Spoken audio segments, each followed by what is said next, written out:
Kemarin demo besar-besaran terjadi, rakyat Pati versus Bupati. Demo ini terjadi lantaran PBB dinaikkan 250% dan Bupati Sudewo menantang masyarakatnya sendiri untuk protes. Alhasil, aksi massa besar-besaran terjadi di Pati.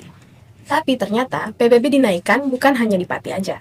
Di Cirebon, PBB juga dinaikkan sampai 1000%. Polemik pajak nggak cuma soal PBB. Masyarakat dikejar pajak sampai ke hal-hal di luar nalar. Mulai dari semua yang dipajaki, sampai aset nganggur yang disita. Tapi kok kalau rakyatnya nganggur, negara statue-statue alias cuek-cuek aja ya? Lalu terlintas pertanyaan besar yang terbersit di pikiran kita semua. Kenapa negara semangat banget memanjaki rakyatnya sendiri? Terus, kenapa juga negara tidak memaksimalkan sumber pendapatan lain yang lebih adil, serta yang halal dan thoib untuk kelestarian alam dan kesejahteraan rakyatnya, ketimbang harus bergantung pada industri perusak lingkungan dan pajak rakyat biasa? Nah, kalau sobat lingkungan gerah juga lihat berita buruk saban hari nih, cocok nih. Kita akan bahas soal ini dan sebenarnya solusi apa sih yang bisa dijadikan untuk memutus lingkaran setan ini? Tonton sampai habis karena kita akan menguliti pidato nota keuangan Prabowo.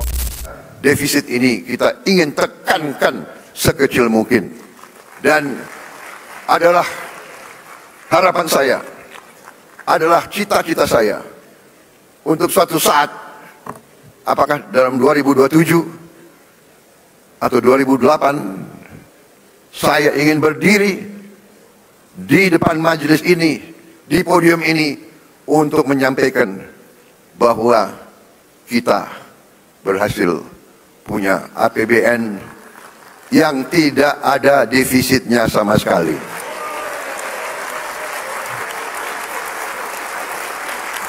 Nota keuangan kali ini jadi kali pertama Presiden Prabowo menyampaikan rencana keuangan setahun ke depan ke masyarakat luas. Rencana ini akan jadi gambaran dari mana datangnya pemasukan negara setahun ke depan, sekaligus untuk apa aja uang negara akan digunakan. Meskipun kita udah tahu lah ya, pasti kisarannya di seputar MBG, TNI, dan kepolisian pasti ada di urutan paling atas. Tapi kalau untuk mengatasi krisis iklim gimana ya? Apa ada cara lain untuk mengatasi krisis iklim, baik lewat pajak atau mungkin lewat keuangan syariah? Nah, kali ini aku ditemani dua narasumber nih. Pertama ada Mas Media Askar, Direktur Kebijakan Publik Selyos. Selamat datang Mas Media. Terima kasih sudah datang. Nah, boleh tahu nggak sih akhir-akhir ini tuh Selyos lagi fokus soal apa? Soalnya kayak kemarin ada yang bikin heboh nih, kemarin kirim surat ke PBB. Terus ada juga ngomongin soal jangan berburu pajak di kebun binatang. Nah, boleh ceritain dulu nggak? Iya, di Selyos kita melakukan riset dan risetnya kita kirim ke pengambil kebijakan, baca masyarakat. Cuman kan memang ada problem besar dari sisi demokrasi kita ya. Kita bingung mau mengadu ke siapa. Kita kirimkan ke pemerintah, pemerintah datang, tapi idealnya kan kita kirim ke DPR ya. Kemudian DPR mendesak pemerintah untuk kemudian melihat data BPS itu valid atau tidak gitu. Tapi kelihatannya jalan itu sulit. Jadi kita kirimkan aja ke PBB suratnya. Ya syukur-syukur nanti pemerintah bisa koneksi dengan PBB, mungkin lebih dipercaya daripada kami mungkin lembaga non pemerintah yang mungkin tidak dianggap sama pemerintah gitu. Kayak berkaca ya ngomong. Organisasi kita juga setelah saya seperti itu. Iya. Nah, ada juga Pok Ana alias Rahma Sofiana, kepala proyek Ummah for Earth. Boleh ceritain dikit Pok, tahun ini kayaknya banyak fokus Ummah for Earth ini di keuangan Islam ya, keuangan syariah. Iya betul, Februari tahun ini kita coba meluncurkan kampanye keuangan Islam yang sebenarnya tahun lalu kita juga udah mulai coba melihat potensi keuangan Islam untuk renewable energy development gitu. Apakah ini memungkinkan gitu ya? Ini hasil laporan Greenpeace MENA dengan JV, salah satu institusi riset keuangan yang memang ternyata sebenarnya bisa gitu. Dan di Indonesia pun sebenarnya udah ada beberapa contohnya pembiayaan syariah gitu ya untuk beberapa proyek-proyek yang hijau dan berkelanjutan. Berarti bisa dong ya buat ngatasin krisis iklim sekarang ini ya? Kita harus dilihat potensinya, seharusnya bisa. Kali ini kita akan menguliti soal arah ekonomi kita setahun ke depan. Kira-kira Pak Prabowo mau nyari duit dari mana aja sih? Dan uang yang didapat nanti kira-kira akan dipakai untuk apa aja ya? Dan apakah penanggulangan krisis iklim dan transisi energi bersih masuk ke dalamnya?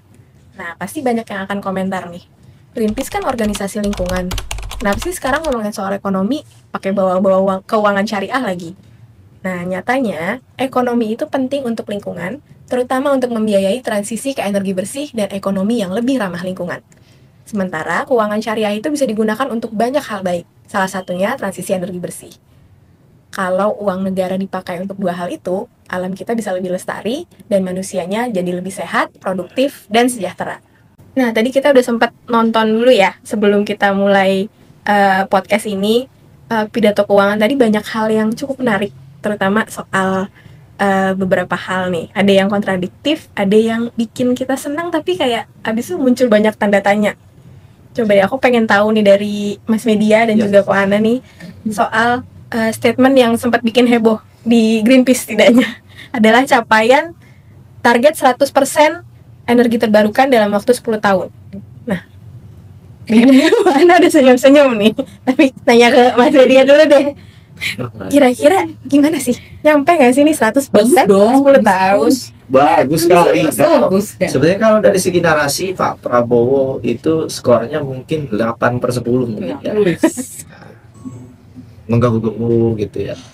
Tapi saya ingin tahu siapa pembisik Pak Prabowo untuk ini.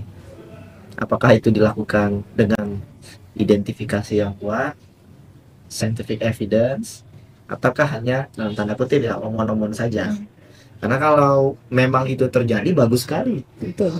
Transisi energi, penutupan PLTU dalam 10 tahun ke energi terbarukan itu luar biasa, istimewa sekali gitu. Tapi how-nya ini yang jadi pertanyaan saya. Dan siapa yang mengeksekusi? Karena kalau kita lihat di lapangan itu masih kontradiktif itu antara pidato dengan eksekusi di lapangan, antara Pak Prabowo dengan menteri-menterinya gitu ya. Jadi saya mungkin melihatnya dari sisi kalau betul memang Pak Prabowo pengen seperti itu, menterinya ikutin Pak Prabowo. Jadi jangan lagi lakukan investasi-investasi yang justru ke arah energi kotor. Waktunya 10 tahun ini. Jadi kan harus satu komando ya.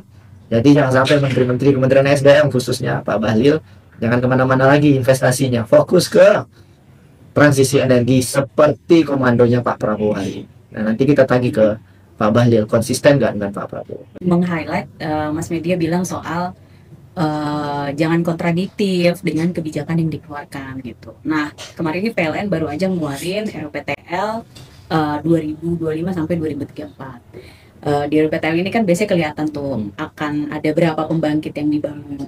Nah ternyata di RUPTL yang baru masih menyisakan ruang untuk pengembangan energi fosil. Jadi misalnya kita kasih contoh ada 6 gigawatt untuk pembangunan PLTU baru on grid ya. Lalu ada 10 gigawatt untuk pembangkit gas fosil, dan yang ketiga masih ada 20 gigawatt untuk PLTU industri. Nah PLTU industri ini pengecualian nih karena dia tidak akan dihitung sebagai pengeluaran emisi dari sektor pembangkit karena dia khusus untuk industri. Nah kalau melihat banyaknya ruang untuk pengembangan energi fosil di RUPTL yang baru ini, rasanya masih kurang, gimana ya kita melihatnya, ambisius di pernyataan aja, tapi kebijakannya ternyata berbanding terbalik. Masih sulit nih, 10 tahun 100% yang terbarukan. Tetap omong-omong. Ya, per 17 Agustus ini kita tagih ke menteri-menterinya. Ngikutin Pak Prabowo nggak ini instruksinya? Harus diyakinin di SDM dan PLN-nya bisa nggak nih? Secara teknis bagaimana gitu, dan harus perjuangkan kalau memang mau dilakukan. Nah, tadi ngomongin soal PLTU industri, ada omongan juga soal hilirisasi. Ini tuh kayaknya dua ini kayak adik kakak gitu, selalu berdampingan. Ada hilirisasi pasti ada PLTU industri. Yeah. Tadi Pak Prabowo sempat bilang hilirisasi akan terus diperkuat untuk memperluas lapangan kerja dan pertumbuhan ekonomi. Tapi di sisi lain kita tahu lah ya, hilirisasi banyak mudorotnya lah istilahnya gitu, banyak ruginya. Kalau kita lihat teman-teman kita di Halmahera gitu kan, di Sulawesi juga banyak yang harus ngeluarin uang tambahan buat beli air bersih, padahal tadinya mereka tinggal ambil aja gitu, istilahnya tinggal ciduk aja depan rumah udah bersih gitu. Nah sekarang terus belum lagi dampak-dampak kesehatannya. Sebenarnya worth it nggak sih memperluas lapangan kerja dan pertumbuhan ekonominya semakin tinggi, tapi lingkungannya makin rusak juga? Coba Mas Media gimana nih? Ya Benar. sekarang soal lapangan kerja ya, itu keluhan masyarakat, terutama anak muda. Susah sekali nyari kerjaan sekarang. Termasuk juga kerusakan lingkungan kan di mana-mana. Maka jalan yang terbaik itu adalah optimalisasi penerimaan negara. Penerimaan negara yang benar itu bukan dengan memajaki masyarakat bawah. Itu prinsip sederhananya. Cuman kan beberapa waktu terakhir ironis sekali ya, masyarakat di Pati sampai harus berjuang melawan ketidakadilan perpajakan ini karena mereka dipajaki gitu ya. Karena kalau bicara fair atau tidak fair ya, masyarakat Pati itu kan harus bayar pajak. Tapi Bupati Sadewo itu nggak bayar pajak. Karena sesuai regulasi ada PP-nya, APBN yang dikeluarkan untuk gaji pejabat itu nggak dikenakan pajak. Jadi pejabat-pejabat itu nggak bayar pajak. Dan nggak hanya bupati itu, menteri-menteri, anggota dewan, Pak Prabowo sekalipun nggak bayar pajak dari penghasilan yang diterima dari APBN. Dan ini yang melukai dan menodai ketidakadilan itu. Nah, dalam perspektif ini kan kita butuh uang nih. Tapi kan pemerintah mikirnya nggak mau narikin pajak dari oligarki, orang-orang super kaya, ya udah potong aja anggaran. Itulah yang terjadi di Pati. 59 miliar dipotong tahun ini, dan kemudian Bupati nggak ada uang, akhirnya yaitu Bupati akhirnya memajaki rakyatnya sendiri dengan pajak PBB. Dan tadi saya kaget sekali dengan nota keuangan. Anggaran ke daerah berkurang 269 triliun. Dipangkas. Jadi kalau dibagi 500-an kabupaten kota, per kabupaten kota itu hilang duit 500-an miliar diambil oleh pemerintah pusat. Demi efisiensi dan Demi mengurangi efisiensi defisit anggaran. Nah, kemana efisiensi anggaran itu? Ya kemudian ke proyek-proyek strategis nasional yang justru juga akhirnya merusak lingkungan. Dan pemangkasan anggaran ini nggak akan terjadi sebetulnya kalau kita sukses mengoptimalkan penerimaan negara dari industri ekstraktif, industri kotor ini.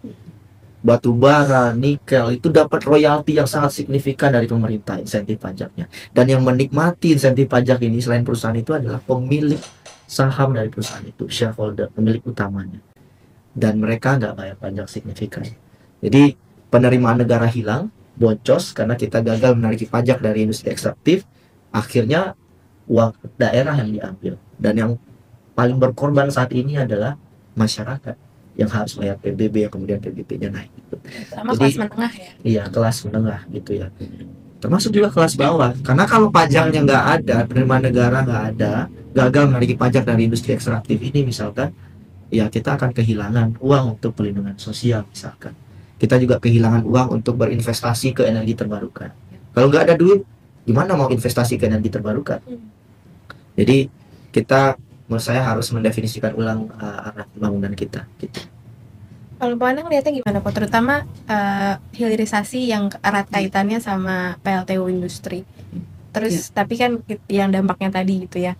Worth it nggak sih untuk pertumbuhan ekonomi yang lebih tinggi, terus lapangan kerja yang lebih luas, itu worth it? Jadi ini sebenarnya ada yang kurang dihitung oleh pemerintah kita gitu ya. Dan ini sebenarnya kita nggak cuma bicara hilirisasi ya. Kalau wataknya watak ekstraktif dan kemudian tidak menghitung biaya eksternal. Jadi external cost ini nggak dihitung gitu.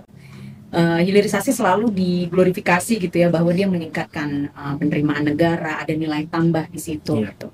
Tapi kemudian apakah negara juga menghitung biaya kesehatan yang dikeluarkan untuk masyarakat yang terkena ISPA misalnya di sekitar kawasan industri? Lalu apakah dia juga menghitung biaya di mana masyarakat harus beli air bersih gitu ya, karena sumber airnya, sumber mata airnya sudah tercemar?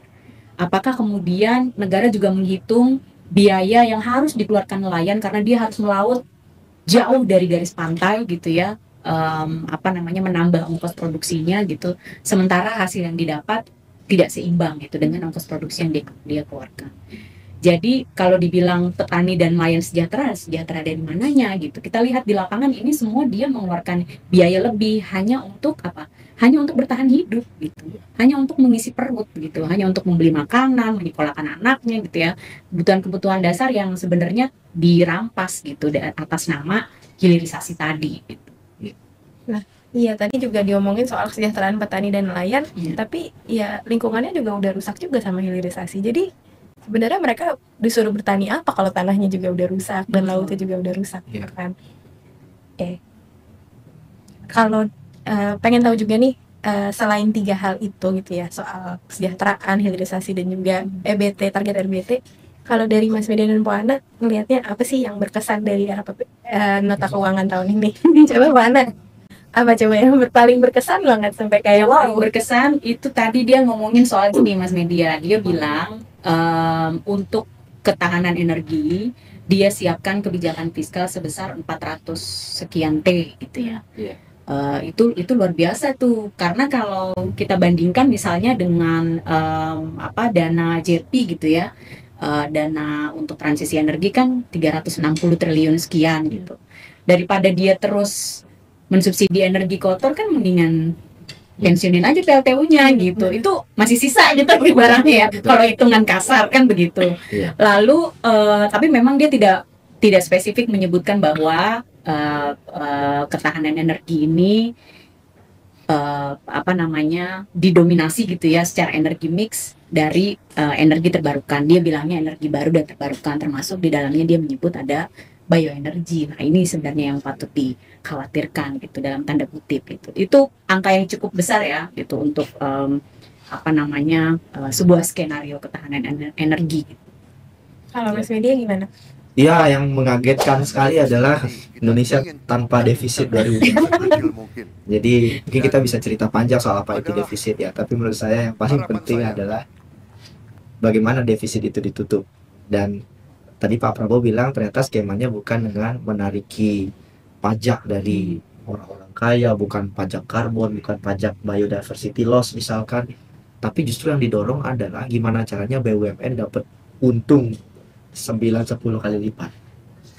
Ini secara ide mungkin oke ya, tapi saya khawatir karena BUMN dan Antara itu kan juga masuk ke beragam proyek strategis nasional. Jadi akhirnya BUMN ini dipush untuk nyari duit, mengorbankan kepentingan jangka pendek sebelum 2028. Dan yang paling mungkin dieksploitasi dan dapat duit banyak dalam jangka pendek adalah sektor ekstraktif, termasuk juga sawit. Banyak BUMN, anak-anak perusahaan BUMN itu juga sudah masuk ke sawit sekarang. Jadi dengan tujuan jangka pendek memenuhi ambisi defisit itu, menutupi defisit itu, kemudian kita mengorbankan generasi ke depan gitu ya. Artinya kita perlu melihat kadang ya, pidato populis itu hal yang baik, memberikan optimisme. Tapi ketika populisme kemudian dilakukan kepentingannya jangka pendek, itu buruk untuk generasi ke depan. Nah, jadi saya mengapresiasi banyak orang yang mencoba untuk memberikan ide soal ekonomi kita ya. Tapi sebisa mungkin kita juga harus jujur untuk melihat keadaan. Jangan sampai ketika kita mengejar pertumbuhan sampai 2028, anak cucu kita nggak dapat lagi jatahnya gitu ya. Dan ada lagi yang menarik tadi ya Mbak, MBG itu 300-an triliun, Betul. tapi anggaran kesehatan itu hanya 200-an triliun. Hanya satu negara di dunia kayaknya anggaran kesehatannya lebih kecil Daripada makan berisi gratis. dan MBG ya heroik, tapi ya kan kita tahu pelaksanaan di lapangan buruk sekali gitu ya. Dan ini ironi, jadi uang perlinsos kita kecil juga nggak signifikan, nggak maksimal, sehingga akhirnya ya masyarakat bertarung sendiri begitu saja begitu ya. Sekarang gimana mau kerja untuk sektor-sektor yang inovatif, yang nilai tambah tinggi, kan sedikit sekali lapangan pekerjaan. Ngomongin soal keberadilan tadi ya, tadi juga Pak Prabowo sempat ngomongin soal pajak berkeadilan. Nah, beberapa waktu lalu Greenpeace juga udah sempat menyampaikan surat untuk Bu Sri Mulyani supaya Indonesia mengambil sikap tegas untuk memajaki pencemar lingkungan dan kelompok super kaya. Nah, kelompok-kelompok pencemar ini dan kelompok super kaya ini sebenarnya kan mereka yang paling banyak mengeluarkan emisi, terutama di Indonesia kan kita lihat sendiri ya, orang super kayanya punya tambang biasanya. Ekstraktif ya. Benar. Balik lagi nih ke pajak berkeadilan. Tadi ngomongin pajak berkeadilan gitu ya. Tadi kayaknya berapi-api banget gitu. Pak Prabowo ngomongnya, yang kaya bayar lebih, yang miskin nanti dibantu gitu kan. Tapi ada tapinya. Selama tidak mengganggu iklim investasi. Ini maksudnya apa? Yang super kaya ini nggak jadi dipajakin, terus yang perusahaan-perusahaan pencemar lingkungan ini nggak jadi dipajakin. Terus kalau kayak gitu, adilnya dari mana dong? Ya, PPh badan kita turunkan, dan yang menikmati PPh badan ini juga sebagian besar itu perusahaan besar juga, dan secara tidak langsung juga mempengaruhi peningkatan kekayaan orang-orang triliuner ya, super kaya di Indonesia, dan itu besar sekali. Sehingga ketika konsentrasi uang itu hanya di orang-orang super kaya ini, duit itu gak muter di bawah, sehingga permintaan ya untuk jual beli di bawah itu nggak muncul, nggak ada gitu. Jadi saya sepakat narasi Pak Prabowo, kita harus mendorong pajak berkeadilan, tapi how-nya ya saya berharap minggu depan kalau bisa Pak Prabowo ketemu sama Bu Menkeu, terapkan pajak berkeadilan, pajak kekayaan. Itu bukan pajak penghasilan ya, pajak karbon, pajak biodiversity loss, pajak digital, pajak cukai minuman berpemanis. Ada banyak sekali opsinya, dan itu harus didorong oleh pemerintah. Harus lebih kreatif lah gitu. Jangan pakai instrumen pajak gaya lama, PPN, PBB dinaikin, yang juga nanti yang berkorban masyarakat bawah. Jadi saya kira pemerintah hari ini, saya harus jujur katakan, seperti kata dalam Tempurung, kita tahu tentang Indonesia, tapi kita lupa bahwa negara lain itu sudah lebih progresif dibandingkan kita. Kita terlalu lambat. Akhirnya muaranya kan sekarang nggak ada uang, instrumen pajak kita terbatas, penerimaan negara dari orang-orang super kaya dan pajak alternatif itu terbatas. Ya udah, potong anggaran ke daerah, toh kepala daerah nggak akan protes karena udah ikut letret ya, satu komando. Mungkin lebih nggak berani kan? Nggak berani, siapa coba yang berani? Nggak berani. Ya udah, akhirnya yang menanggung persoalan sistemik ini yang masyarakat kecil, yang lagi-lagi berkorban. Memang nggak semua masyarakat paham soal ini, tapi apa yang terjadi di Pati, saya harapannya adalah setiap rupiah pajak yang kita bayarkan itu harus kita nikmati kembali. Dan kalau ada ketidakadilan itu, masyarakat harus sadar, masyarakat harus menuntut. Dan apa yang dilakukan di Pati itu sudah benar secara demokrasi. Nah, ngomongin juga soal pajak berkeadilan, terus pajak orang kaya nih. Ini saya pendek pengetahuan gue nih, kayaknya ini kalau di Islam tuh konsep lama sebenarnya kan ya? Ya, Zakat. Lewat zakat, benar. Zakat. Nah, gimana sih sistem zakat ini yang termasuk dalam keuangan syariah ini mengedepankan keadilan buat masyarakat? Betul. Ya. Jadi kalau secara prinsip sebenarnya keuangan syariah itu udah yang paling berkelanjutan karena dia punya 4 prinsip nih ekonomi syariah. Yang pertama, kepemilikan yang amanah gitu ya. Jadi memang terdengar klise gitu ya, segala sesuatu adalah milik Allah, tapi manusia tuh harus mempergunakannya dan memanfaatkannya dengan amanah gitu ya, termasuk di dalamnya kekayaan sumber daya alam, itu satu. Terus kemudian yang kedua, berusaha dengan keadilan, itu tadi udah banyak dibahas sama Mas Media gitu ya. Ya harus adil dalam artian dia harus balik lagi manfaatnya ke masyarakat. Kalau sepeser rupiah pun masyarakat nggak menikmati, harus protes, harus tanya kemana pajak yang saya bayarkan gitu. Lalu yang ketiga, bekerja sama dalam kebaikan gitu ya. Jadi memang ya contohnya zakat gitu ya, kalau di Muslim kita ada 2,5% harus disisihkan untuk yang tidak mampu gitu ya. Dan itu hanya berlaku untuk yang sudah kaya lah istilahnya, yang udah memenuhi nisab. Sudah memenuhi nisab, betul gitu. Jadi tidak semua harus membayar. Nah ini sebenarnya harus dilihat sebagai sebuah gotong royong gitu ya, bahwa ekonomi masyarakat yang tidak mampu dibantu sama yang mampu gitu. Nah, apakah sistem perpajakan yang kita anut sekarang sudah melihat nilai-nilai itu tadi? Yang keempat, pertumbuhan yang seimbang. Nah, kalau dilihat dari yang Mas Media paparkan tadi gitu ya, jadi yang kaya makin kaya gitu ya, yang tidak mampu udah ditarikin pajaknya, tidak menikmati pajak yang sudah mereka bayarkan gitu ya, padahal tiap bulan dipotong upahnya untuk bayar pajak gitu ya. Nah ini ada prinsip yang tidak berimbang dan tidak adil di sini gitu. Nah seharusnya ketika melihat gitu ya, ketika pemerintah melihat misalnya nih ya, prinsip ekonomi syariah ini sebenarnya udah prinsip berkelanjutan, harusnya bisa menggunakan 4 prinsip tadi itu gitu ya, untuk kalau kita bicara soal kebermanfaatan yang balik lagi ke masyarakat, kemaslahatan umat gitu ya.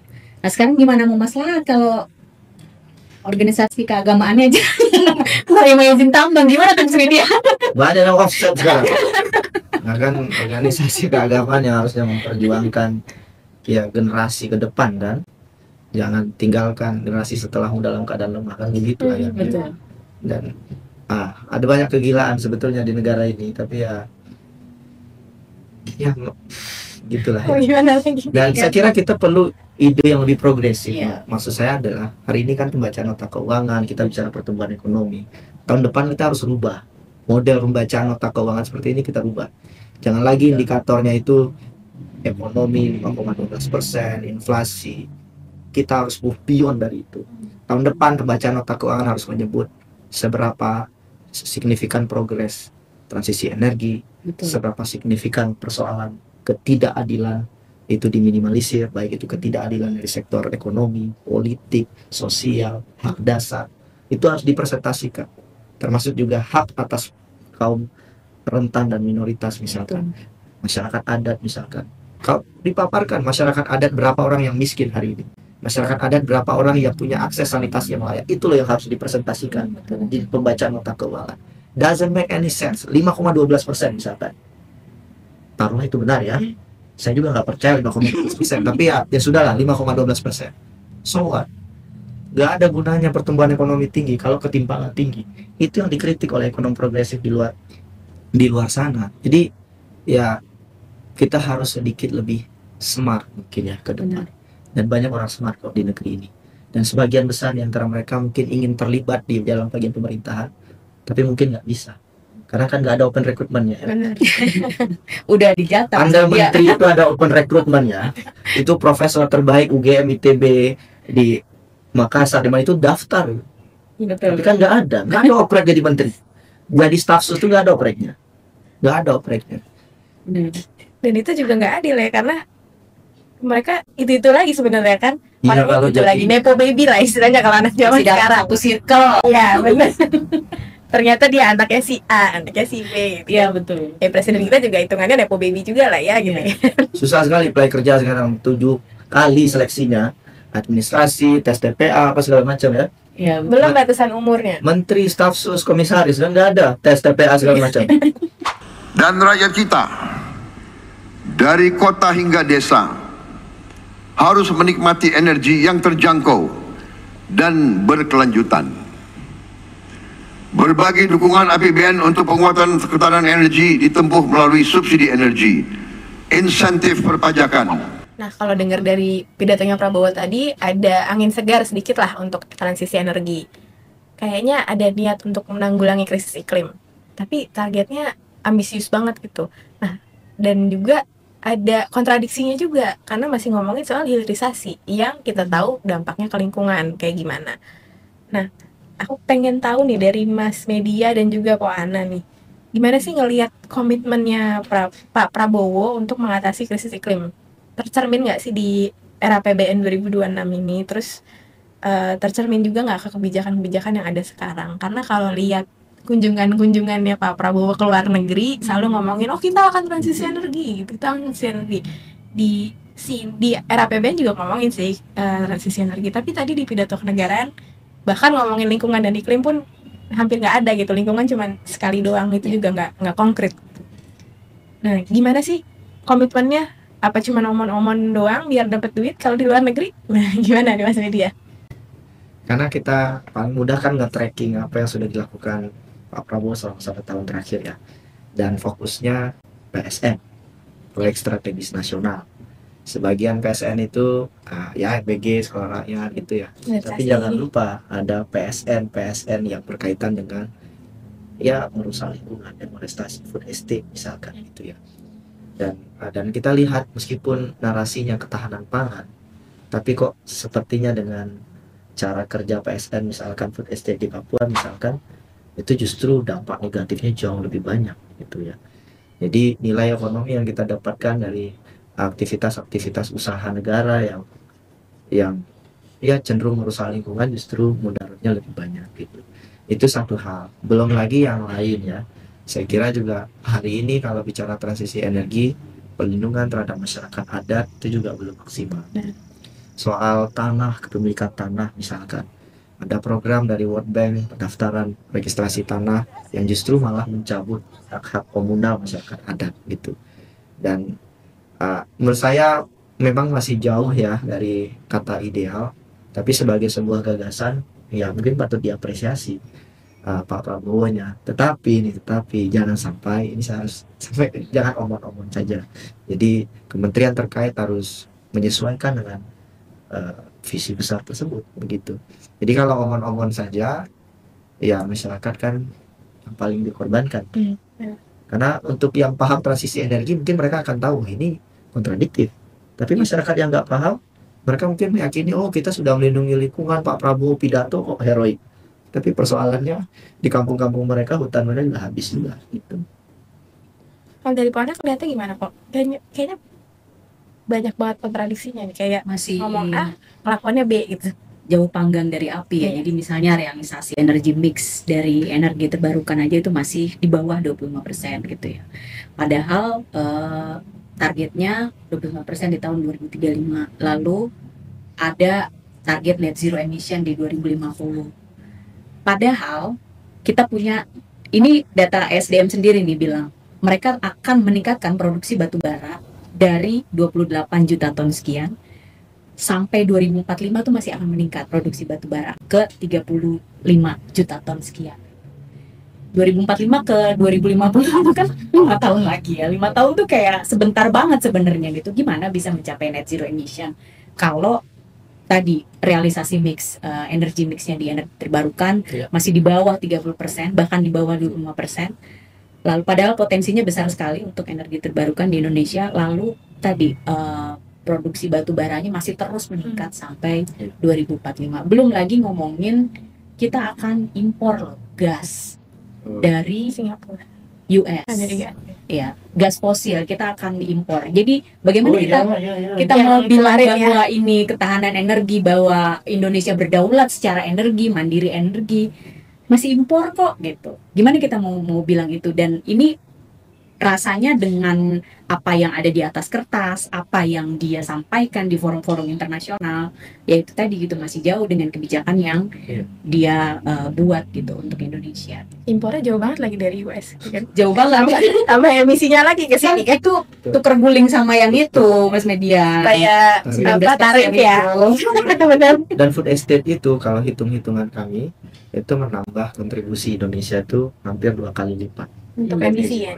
Gitu. Ya, Jadi itu besar sekali gitu ya. Dan menurut saya ada banyak investasi jangka panjang yang bisa dilakukan. Tadi nggak terdengar di pidato Pak Prabowo itu tentang R&D, Research and Development. Dan R&D kita hanya 0,3 dari PDB. Padahal kalau mau investasi ke ekonomi jangka panjang, R&D di transisi energi, investasi ke energi terbarukan untuk riset-riset, itu malah lebih powerful impact-nya dalam jangka panjang, dan itu tidak dilakukan ya, sayangnya. Tidak menjadi prioritas. Nah, tadi juga ngomongin soal EBT tapi nggak disebutin nih sumber dananya dari mana. Terus padahal ada yang udah ada di Indonesia dan bisa dipergunakan dengan baik tuh keuangan syariah gitu kan. Karena mayoritas 80% lebih penduduk Indonesia tuh muslim. Iya. Tapi nggak kesebut di pidatonya tadi.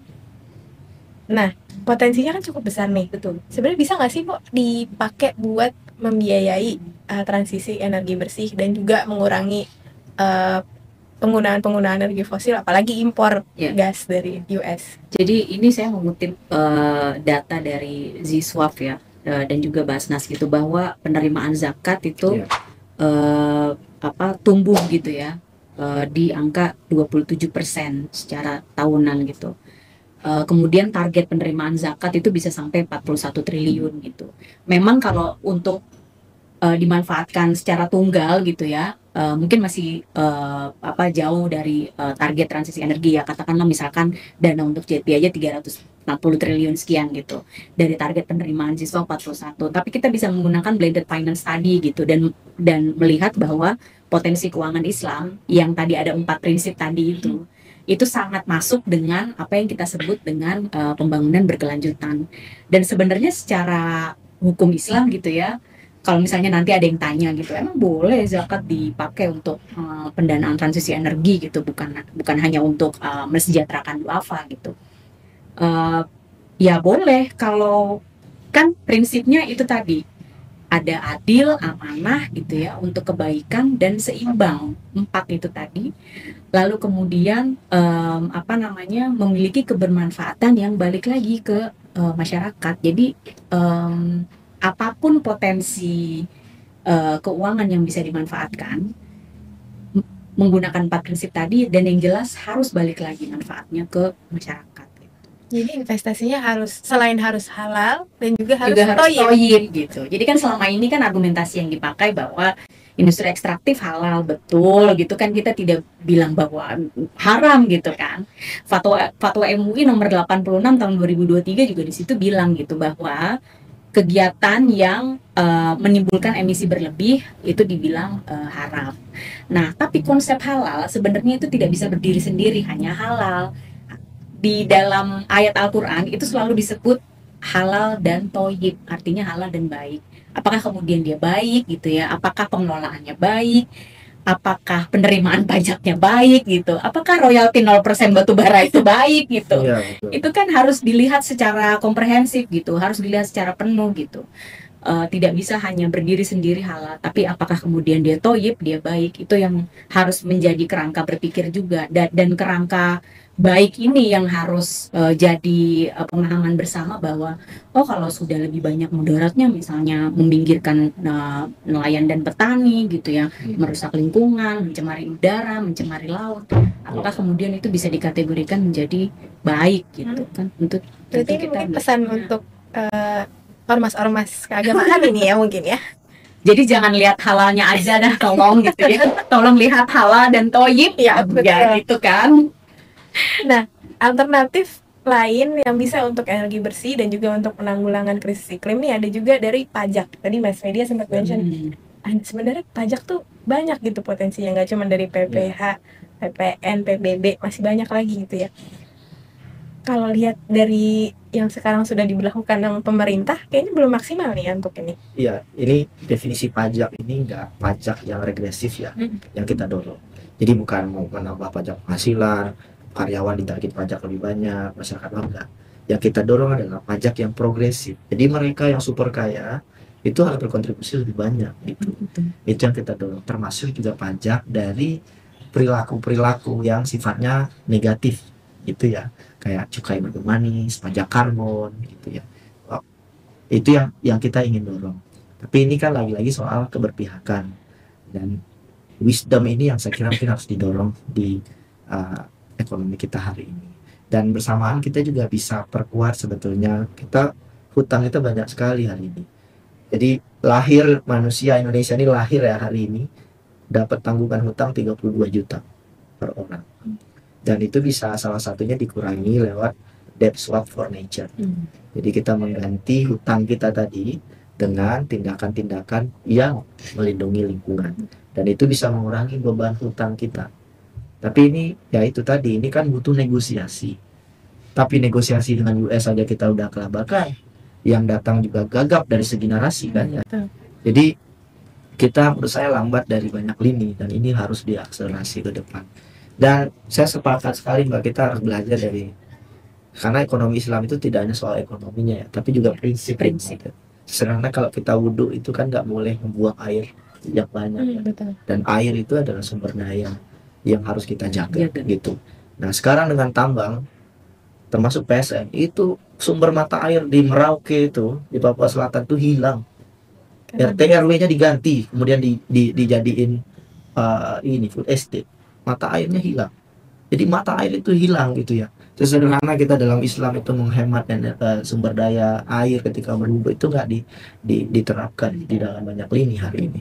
Dan kalau seandainya itu malah justru didorong oleh ormas-ormas keagamaan, saya kira kita harus duduk ulang apa definisi agama itu lagi. Siapa yang kemudian bisa menceramahi siapa? Dan apakah ormas-ormas itu membawa prinsip rahmatan lil alamin yang dibawa Islam juga? Karena saya meyakini ormas itu ormas, sama kayak HMJ, himpunan mahasiswa jurusan. Ya. Nggak ada hubungannya dengan religiositas to some extent ya. Tapi memang ada ormas yang kemudian sangat inklusif. Saya bisa bilang banyak sekali lah ormas di luar ormas besar hari ini yang sangat inklusif begitu, mendorong aspek religiositas itu ya. Jadi kita harus memisahkan ini juga gitu. Jadi banyak sekali ya PR kita ke depan, dan diskursus ini harus dibuka.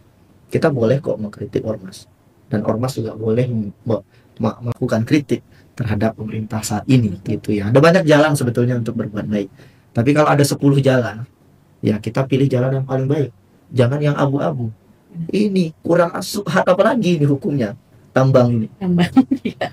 Kalau subhat kan kita hindari. Ya. Tapi begitulah, saya nggak enak juga.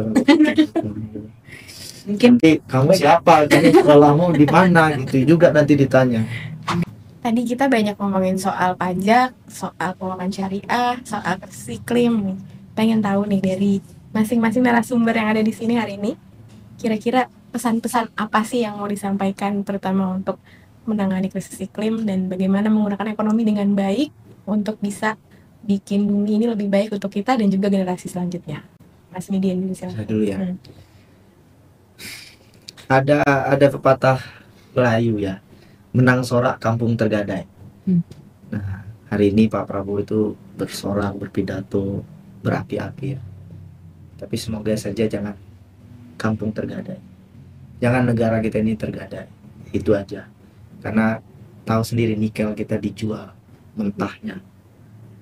Banyak sekali eksplorasi yang kemudian terjadi di negeri ini ya, tapi tidak kemudian menimbulkan manfaat gitu.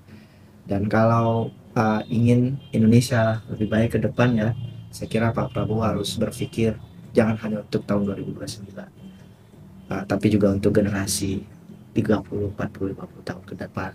Jadi jangan berorientasi pada kepentingan jangka pendek gitu.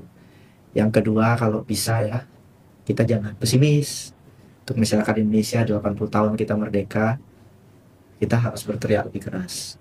Tentu dengan santun, dengan konstitusi sesuai dengan demokrasi. Jadi kalau ada ketidakadilan terjadi di sekitar tambang, sampaikan ke pejabat. Sampaikan sesuai yang kita bisa. Kalau ketidakadilan itu terjadi di kota misalkan, juga sampaikan. Jangan sampai ada banyak lagi pemukiman kumuh di kota-kota gitu ya. Dan anak-anak muda harus speak up. Karena yang paling paham dengan energi hari ini itu anak muda. Dan kita bisa mulai perubahan itu juga dari bawah. Jadi jangan menganggap bahwa satu orang itu kecil sekali. Tidak. Ada puluhan juta anak muda di Indonesia. Kalau semua orang berteriak yang sama, kita bisa merubah sesuatu. Dan Pati membuktikannya hari ini. Dan itu gerakan paling organik dan tulus menurut saya yang pernah saya lihat. Mas Hussein itu mungkin di satu sisi kita melihat beliau sebagai masyarakat biasa yang mungkin tidak memahami technicalities terkait pajak. Tapi Mas Hussein itu berbicara dengan benar. Apa yang disampaikan Mas Hussein? Rakyat yang bayar pejabat itu. Betul. Jadi rakyat itu posisinya, Mas Hussein, kita semua posisinya ada di atas pejabat itu. Itu saya kira pesan kemerdekaan yang harus kita refleksikan hari ini. Kita ada di atas. Kalau Mbak Ana gimana? saya mungkin mau menyoroti dua hal. Yang pertama soal transisi energi tadi gitu ya. Pencapaian yang dinilai bagus itu tidak hanya angka di atas kertas, tapi juga terlihat bagaimana kebijakan itu diimplementasikan gitu. Dan kebijakan yang dihasilkan juga gitu. Kalau melihat ambisi transisi energi tadi dengan pengembangan EBT 10 tahun gitu ya, dengan statement dari di atas kertas bisa nggak bicara seperti itu, kemudian dengan kebijakan yang terlihat. Jadi pemerintahnya harus fokus di terbarukan dan jangan beri ruang lagi gitu untuk pengembangan energi fosil gitu, batu bara dan gas. Itu yang pertama. Yang kedua sebenarnya saya mau bilang soal justifikasi industri ekstraktif yang selama ini menjadi watak gitu ya, watak pembangunan pemerintah kita gitu, harus dilihat lagi gitu, apakah kemudian kebermanfaatannya itu rata kepada semua masyarakat, siapa yang menerima manfaatnya gitu, siapa yang menikmati hasil dari industri ekstraktif ini gitu. Dan perlu melihat peluang-peluang seperti ekonomi syariah gitu ya, keuangan Islam sebagai salah satu pilar gitu dalam melakukan pendanaan transisi energi, karena secara prinsip dia sudah menyatu gitu dengan tujuan pembangunan berkelanjutan. Dan jangan lupa harus halal dan toyib. Toyib, betul. Harus halal dan baik. Nah, oke, teman-teman. Pidato Nota Keuangan kali ini ada angin segar nih soal energi terbarukan dan soal pajak berkeadilan. Tapi masih banyak juga kontradiksi di dalam pidatonya, terutama soal pelestarian lingkungan dan penanggulangan krisis iklim. Kalau menurut Sobat Lingkungan gimana? Menurut kalian, apa kebijakan dan ekonomi pemerintahan Prabowo sudah mencerminkan komitmen untuk mengatasi krisis iklim, atau masih cuma omon-omon belaka? Tulis di komentar di bawah, dan jangan lupa untuk selalu mencintai Ibu Bumi. Sampai jumpa. Terima kasih semuanya. Terima kasih. Sudah datang. Terima kasih. Terima kasih, terima kasih. Bisa kan, Pak?